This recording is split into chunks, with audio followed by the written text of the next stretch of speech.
Welcome students.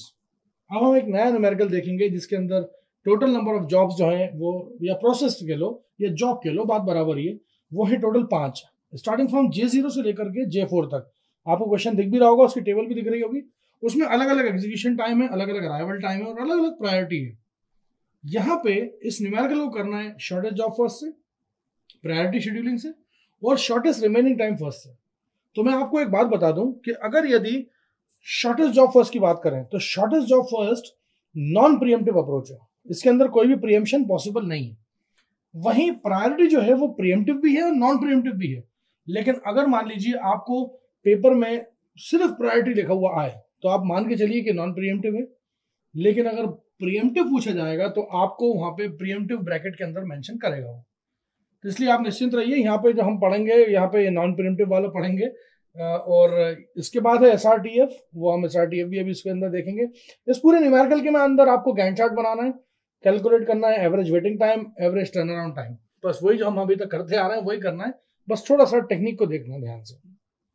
सबसे पहले मैं देखूंगा shortest job first. Shortest job first का मतलब ये होता है कि सबसे पहली जॉब जो है, सबसे छोटी जॉब जो है उसको पहले उठाओ। लेकिन आप देखेंगे जरा अपने क्वेश्चन के अंदर तो आपका सबसे छोटी जॉब जो है वो J2 है, लेकिन J2 अराइव जो है हो रही है वो थोड़ा लेट हो रही है। J2 अराइव हो रही है 20, मतलब उसका अराइवल टाइम है 20 मिली सेकेंड। और 20 मिली सेकेंड पर जब वो आएगी तब तक हमारा CPU फालतू थोड़ी बैठा रहेगा। तो जब तक क्या करेगा CPU, तब तक वो 0 से लेकर के 80 तक J0 को चलाएगा।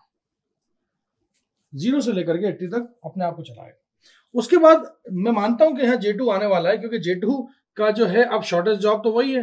और अच्छा ये जो 80 जब तक गुजरा तब तक अराइवल टाइम सब अराइव हो चुकी थी। क्योंकि आप देखेंगे क्वेश्चन के अंदर कि अराइवल टाइम स्टार्ट हो रहा है 0 से और 40 तक में सब अराइव हो रही है। तो यहाँ कहीं मेरे ख्याल से सारी अराइव हो चुकी है, इधर कहीं सारी अराइव हो चुकी है। तो 80 तक हम आए और 80 के बाद अगला नंबर किसको दिया, क्योंकि शॉर्टेस्ट जॉब है इसलिए एग्जीक्यूशन टाइम या बर्स्ट टाइम सबसे कम किसका है, J2 का। तो J2 को मौका दिया और J2 को मौका देने के बाद हमने 80 से लेकर 95 तक J2 को चलाया। 95 तक J2 को चलाया, 80 से लेकर 95 तक J2 चला। उसके बाद अगला जो जॉब जो था वो J3 था, जो सबसे कम था, जिसका जो टोटल जो बर्स्ट टाइम था वो सिर्फ 20 था, तो इसलिए ये 115 तक चलेगा। उसके बाद जो अगला जो नंबर था वो नंबर था J1 का, और J1 जो था, J1 का जो टोटल जो बर्स्ट टाइम था वो 25 था, इसलिए यहाँ पे ये 140 तक चलेगा। और उसके बाद अगला नंबर आता है J4 का, जिसका काफी लंबा चौड़ा वो है टाइम, वो है J4 का, वो है टोटल 45 का, तो ये हुआ है 185। आप देख सकते हैं इस न्यूमेरिकल के अंदर मैं एक तरफ निकालूंगा एवरेज ये इसका वेटिंग टाइम और एक तरफ निकालूंगा टर्न अराउंड टाइम। तो देखिए मैं यहाँ पे कैलकुलेट करता हूँ waiting time for J0, for J1, for J2, for J3, for J4 और आगे जाके मैं उसको कैलकुलेट भी कर लूंगा उसका एवरेज। जब आप वेटिंग टाइम देखेंगे तो J0 ने कोई वेट नहीं करा, कोई इंतजार नहीं करा, तो 0 ms 0 मिली सेकेंड। J1 जो है, J1 ने 115 तक का इंतजार करा, लेकिन J1 आया 10 पे था, इसलिए 115 माइनस अराइवल टाइम माइनस करिए तो ये होगा 105। क्योंकि देखिए आप सिर्फ उतना मत देखिए कि उसने इंतजार कितना करा, आप ये भी तो देखिए वो आया कब था। मान लीजिए आपके टीचर जो है वो क्लास में 10 मिनट लेट आते हैं, लेकिन आप खुद अपने कॉलेज में 5 मिनट पहले पहुंचे हो, तो आपने 1 घंटे इंतजार नहीं करा टीचर का या 10 मिनट इंतजार नहीं करा, आपने 5 मिनट इंतजार करा, आप तो खुद 5 मिनट लेट आए ना। तो कहने का मतलब ये है कि नॉर्मली वो बच्चा जो 0 टाइम पे आया था उसने 10 मिनट टीचर का इंतजार करा, और आप 5 मिनट बाद आए थे तो आपने सिर्फ 5 मिनट इंतजार करा, क्योंकि आपका अराइवल टाइम लेट था। सेम गोज विद J2 को अगर देखेंगे, J2 के पास है 80 पे J2 पे इंतजार करा, लेकिन J2 खुद आया था 20 पे, इसलिए हो गया 60 मिली सेकेंड। उसके बाद आता है J3 जो है, J3 ने 95 तक इंतजार करा, लेकिन J3 खुद आया था 30 पे, तो इसलिए हुआ ये 65 मिली सेकेंड। उसके बाद आता है नंबर J4 का, बहुत लंबा समय तक इंतजार करा है J4 ने 140 तक, लेकिन खुद भी तो 40 पे आया था, इसलिए इसका आंसर हुआ 100 मिली सेकेंड। अब यहाँ पे अगर मैं बात करूं तो एवरेज वेटिंग टाइम, तो ये 0, 105, 60, 65 100 को जोड़ेंगे तो आपका एवरेज वेटिंग टाइम, उसको डिवाइड करेंगे काय से 5 से, तो आएगा 66 ms। ये हुआ आपका SJF का एक आंसर। अब बारी आती है टर्न अराउंड टाइम की। तो टर्न अराउंड टाइम कैलकुलेट करने के लिए आपको क्या करना है, टर्न अराउंड टाइम में एक एक करके कैलकुलेट करूंगा। सबसे पहले टर्न अराउंड टाइम कैलकुलेट करूंगा मैं J0 का, देन J1 का। मैं थोड़ा सा ऐसे लिखने में ज्यादा आसान लगता है मुझे, तो मैं J4 का। चलिए एक एक करके कैलकुलेट करता हूँ। टर्न अराउंड टाइम J0 का 0 मिनट पे आया था, 0 मिलीसेकंड पे आया था, और 80 पे काम करके रवाना भी हो गया था, इसलिए इसका टर्न अराउंड टाइम आया 80। J1 का turn around time, J1 complete हुआ 140 पे, लेकिन J1 खुद आया था 10 पे, तो उतनी पेनल्टी लगेगी, तो 140 माइनस 10 दैट इज 130 मिलीसेकंड। उसके बाद आता है J2 जो है वो 95 पे कंप्लीट हुआ, लेकिन खुद J2 20 पे आया था, इसलिए 95 माइनस 20, इसका आंसर आएगा 75। उसके बाद नंबर आता है J3 का। J3 कंप्लीट हुआ 115 पे, लेकिन J3 30 पे आया था, तो 115 minus 30 that is equal to 85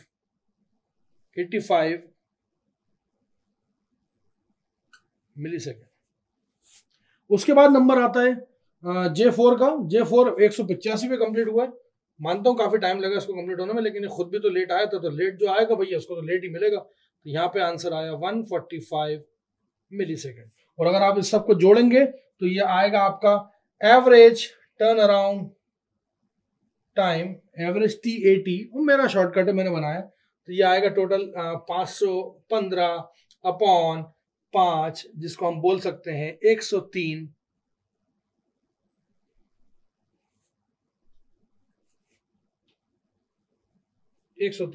milli second. तो एक आंसर आपका ये निकला, एक आंसर आपका ये निकला। तो ये था ये न्यूमेरिकल में जो पहला पार्ट था, शॉर्टेस्ट जॉब फर्स्ट। अब शॉर्टेस्ट जॉब फर्स्ट के बाद अगला जो चीज पूछी गई है हमसे, वो पूछी गई है प्रायोरिटी।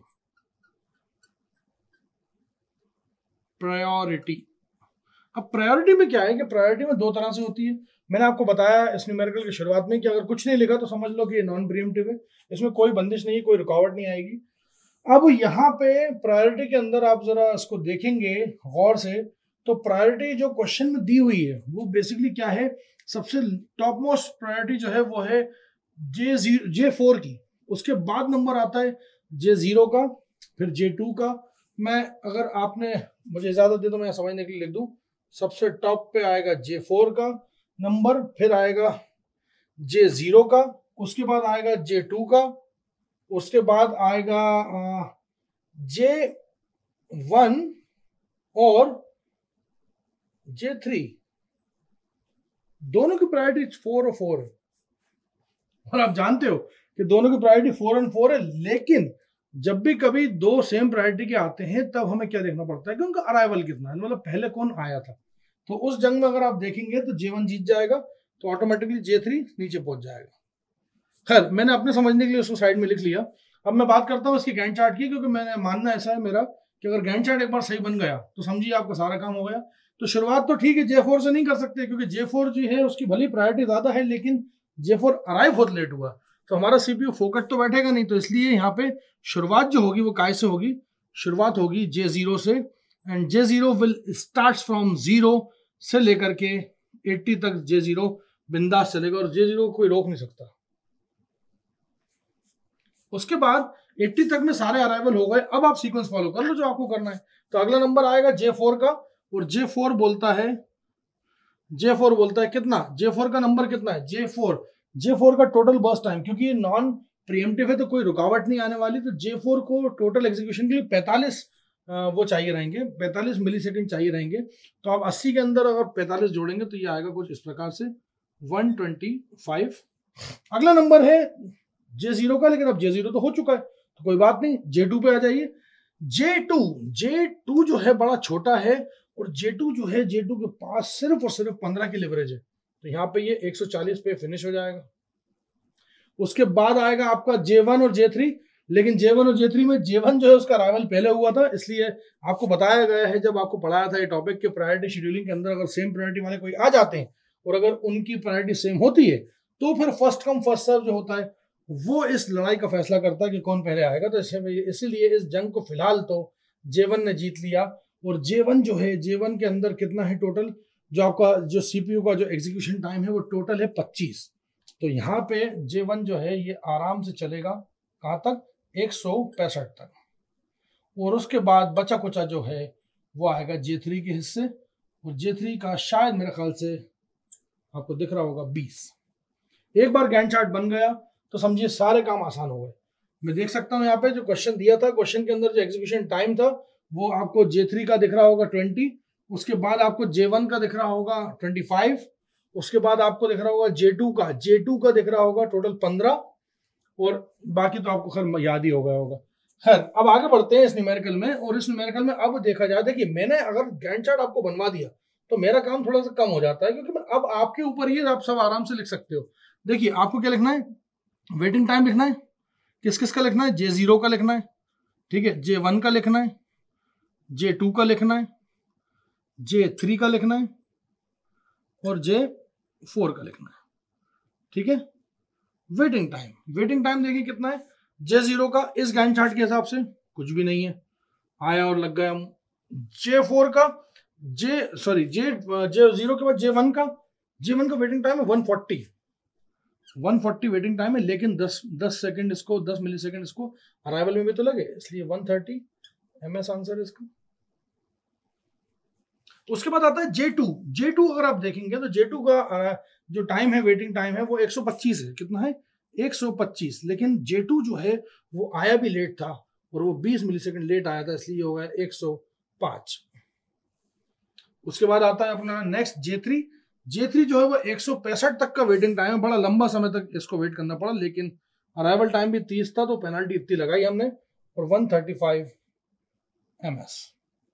उसके बाद आता है J4 में जो वेटिंग टाइम था वो था 80 और इसका इंतजार का समय था 40, तो इसलिए हुआ ये 40 ms। आप जब इस पे कैलकुलेट करेंगे तो आपका एवरेज वेटिंग टाइम मैं यहाँ लिख देता हूँ।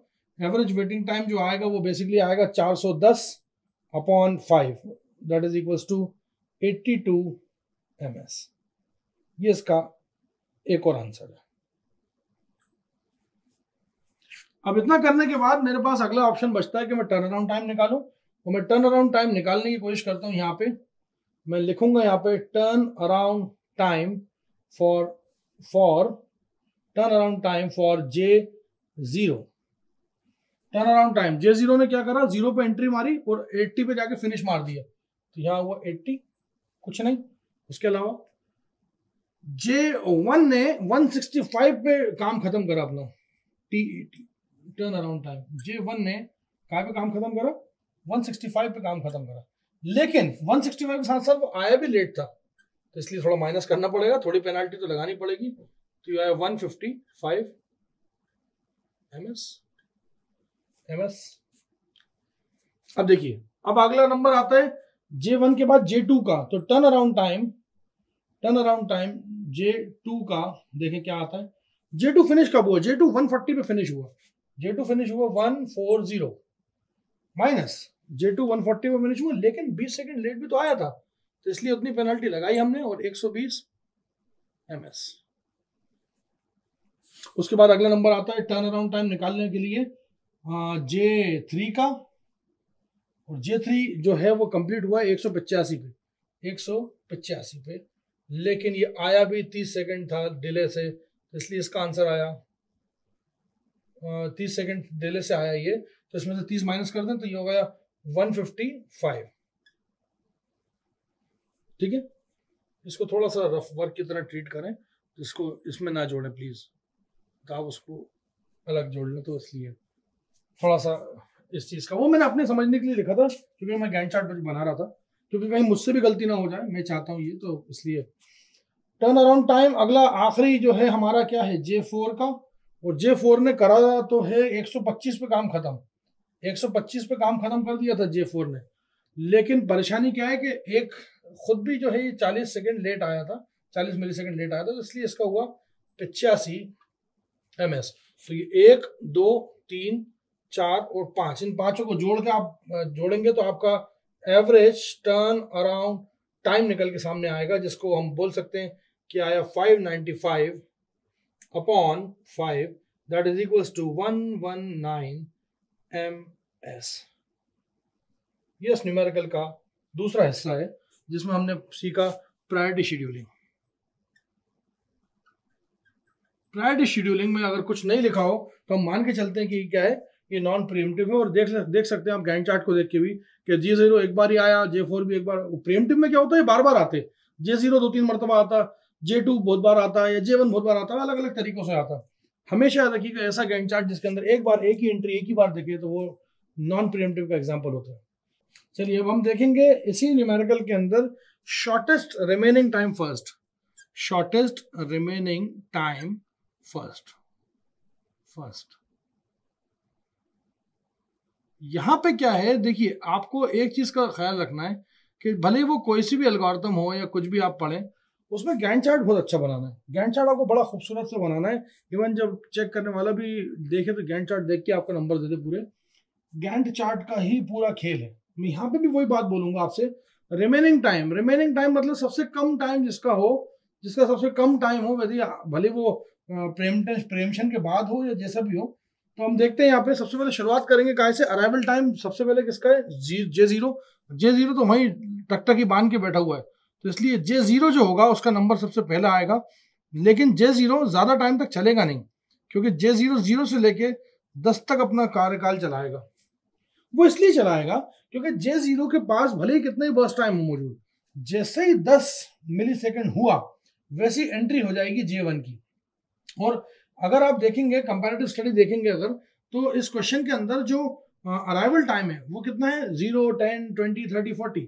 लेकिन एग्जीक्यूशन टाइम जो है, रिमेनिंग टाइम जो है, वो सबसे पहला J0 का है 80 और J1 का है 25।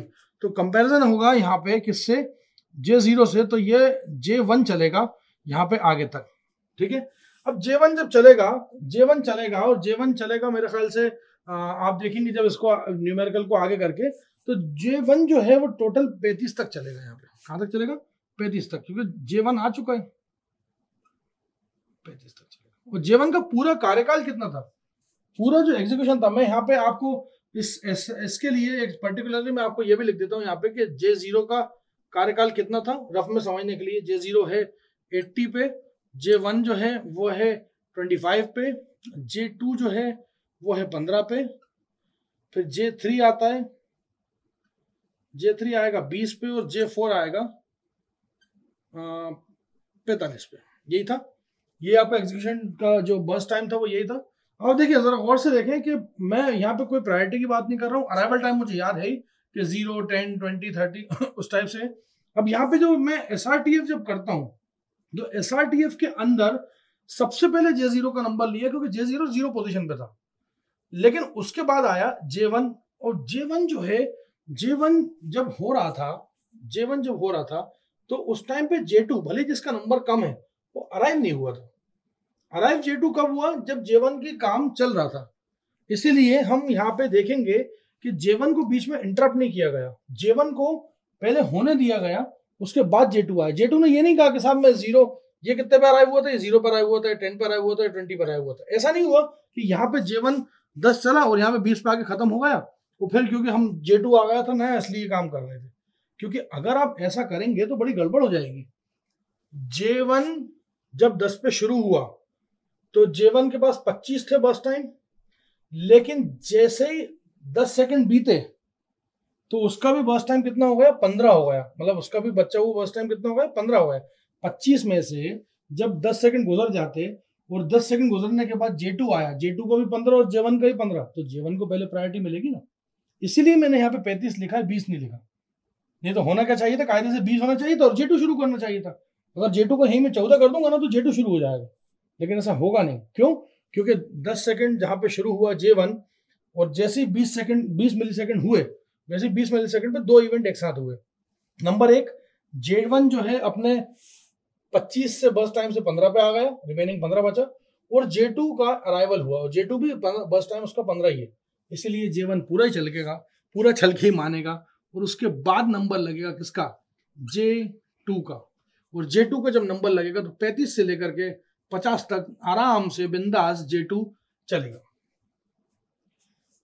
अब यहाँ पे ये जो 50 हुआ ना, इस 50 के अंदर ये हो गया कि अब आपको ये ध्यान रखना है कि क्या क्या कंप्लीट होगा। देखिए ये तो पूरा निपट गया, ये जो है ये तो पूरा खत्म हो गया, फिनिश हो गया, और J1 जो है ये भी पूरा फिनिश हो गया, और ये जो है ये 10 सेकंड चल चुका, तो ये क्या बन गया, ये बन गया 70। मतलब जो 80 था वो रफ वर्क है, उस पर आप ज्यादा मत करें, वो मैं अपना समझने के लिए बना रहा हूँ। 70। अब देखिए इस टाइम पे ये 50 वाला जो एमएस है ना, इस पे सब कुछ आ चुका है। अब अगला नंबर किसका आएगा, अगला नंबर जाहिर सी बात है J3 का आएगा, क्योंकि J3 मुझे सबसे छोटा दिख रहा है जो रिमेनिंग में है। तो J3 का बेसिकली 20 है, तो यहाँ 70 तक J3 आराम से चलेगा। उसके बाद J3 भी एक तरह से पूरा फिनिश हो गया, पूरा फिनिश हो जाएगा J3 भी। अब मेरे पास सिर्फ दो ही ऑप्शन बचते हैं, J4 और J0। J4 का नया नवेला और J0 का पुराना। तो J4 70 से लेकर के 115 तक चलेगा, 115 तक। गैंट चार्ट जितना अच्छा होगा आपका न्यूमेरिकल उतना ही अच्छा होगा। और उसके बाद बाकी बचे हुआ काम जो है वो जिम्मेदारी किसकी है, अब बाकी बची हुई जिम्मेदारी J0 की है, और J0 115 से लेकर के 185 तक चलेगा। अब मैं यहाँ पे निकालना चाहूंगा waiting time, waiting time for J0, J1, J2, J3 और J4। ये चार में वेटिंग टाइम निकालूंगा, और यहीं पे इसका मैं अराइवल टाइम भी लिख दूंगा। उसके बाद मैं यहाँ पे निकालूंगा इसका टर्न अराउंड टाइम। तो मैं ये लिख देता हूँ पहले से ही, टर्न अराउंड टाइम मैं जरा इसको आसान कर दूंगा, मतलब लिखना क्यों, मैं पहले चाहता हूँ कि लिख लूँ, थोड़ा मेहनत करना है। J3 and J4। चलिए एक एक करके बात करते हैं। सबसे पहले तो बात करते हैं कि कितना इंतजार J0 ने किया। J0 पहले दफा आया तो कोई इंतजार नहीं किया, बिल्कुल नहीं किया। J0 ने जरा सा भी इंतजार नहीं किया। J0 ने जरा सा भी इंतजार नहीं किया, इसका मतलब ये आंसर आएगा 0। उसके बाद देखेंगे आप कि यहाँ पे जो वेटिंग टाइम है जॉब 0 का, मतलब पहली बार में तो उसने कोई इंतजार नहीं किया। दूसरी बार में क्या किया, दूसरी बार में उसने इतना इंतजार किया, यहां से लेके यहां तक का। मतलब इसको अगर आप देखेंगे गौर से तो 115 पे अगला नंबर आया, लेकिन 10 के बाद आया। तो आप इसको ऐसे लिख सकते हैं, 115 माइनस 10, ऐसे लिख सकते हैं। जब आप इसको ऐसे लिखेंगे तो आंसर आएगा 105। सिंपल सी बात है। गैंट चार्ट को देखते जाइए, काम करते जाइए। अगर ये मान लो J0 यहाँ नहीं हुआ था, 0 से हुआ तो कुछ और, तो 115 का वेटिंग सीधे सीधे दिख रहा है। लेकिन वो 115 के अंदर ये 10 खुद का भी है, मतलब इस 115 के इंतजार में 10 वो भी है जो उसने खुद अपने लिए स्पेंड किया है। शुरुआत में जब कोई नहीं आया था तो उस रूम के अंदर कोई भी नहीं था। अब देखिए J1 ने इंतजार कितना किया, बिल्कुल किया 10 सेकंड का, लेकिन आप देखेंगे J1 आया भी लेट था 10, तो इसलिए J1 को 0 ms काउंट करेंगे। उसके बाद नंबर आता है J2 का। J2 ने 35 पे तक इंतजार किया, J2 ने 35 तक इंतजार किया, लेकिन आया भी तो लेट था, इसलिए 20 माइनस कर लो, इसलिए इसका वेटिंग टाइम कितना आया, 15 ms। J3 50 तक में इंतजार किया अपने नंबर आने का, लेकिन आया भी तो घर से लेट चला था, तो ये 20 ms। J4 जो कि 70 पे था, 70 तक इंतजार कराए, तो J4 भैया आया भी लेट था जान करके। आप जब इसको कैलकुलेट करेंगे तो इससे निकल के आएगा एवरेज वेटिंग टाइम, जो कि मेरे ख्याल से यहाँ पे जब जोड़ोगे इसको तो 170/5 आएगा, जिसका आंसर आएगा 34 ms।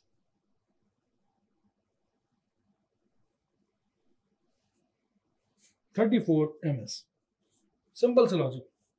अब बारी आती है टर्न अराउंड टाइम की, तो टर्न अराउंड टाइम देखते हैं। J0 को कितना टाइम लगा, 185 पे फिनिश हुआ। J0 जो था 185 पे फिनिश हुआ, भले ही कुछ भी रहा उसके साथ, आया 0 पे था। 185 पे फिनिश हुआ माइनस 0 पे आया था, तो 185 टोटल इसका टर्न अराउंड टाइम। अब उसके अंदर वेटिंग सब जुड़ा हुआ है, जिस कई बार उसको नंबर ही नहीं मिला, बेचारे को चांस ही नहीं मिला। अगला आता है J1 का। J1 जो है 35 पे निपट गया था, 35 पे निपट गया था, 10 में आया था 25। J2 जो है, J2 50 पे निपटा है, 50 पे खत्म हुआ है, और आया 20 पे था, तो आ गया 30।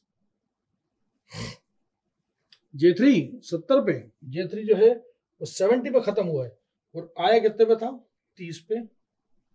कितने पे आया था? 30 पे। तो ये कितना हुआ? 40 ms।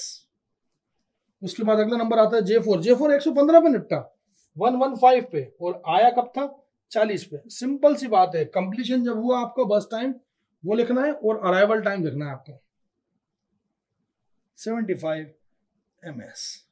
अगर आप इन सबको जोड़ेंगे तो यहाँ पे निकलेगा एवरेज टर्न अराउंड टाइम।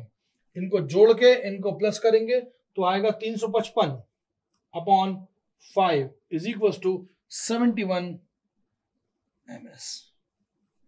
आपका एक आंसर ये रहा। तो ये 3 तरीकों से मैंने इस न्यूमेरिकल को करा जो कि पूछा गया था।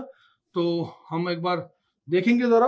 तो इसमें आपने जो सबसे पहली अप्रोच फॉलो करी, वो पहली अप्रोच जो थी शॉर्टेस्ट जॉब फर्स्ट थी, और शॉर्टेस्ट जॉब फर्स्ट के अंदर आपके जो आंसर्स आए थे वो 66 ms आया था एवरेज वेटिंग टाइम, और टर्न अराउंड टाइम जो आया था वो आया था 103 ms। वहीं आपने उसके बाद प्रायोरिटी शेड्यूलिंग ली जिसके पीछे कुछ नहीं लिखा था, इसलिए उसको नॉन प्रीएम्प्टिव माना।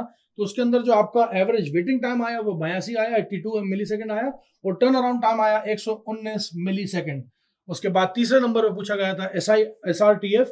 SRTF जो है शॉर्टेस्ट रिमेनिंग टाइम फर्स्ट, उसके अंदर हमारा एवरेज वेटिंग टाइम आपके सामने लिखा हुआ है 34 और एवरेज टर्न अराउंड टाइम लिखा हुआ है 71 ms। Thank you so much.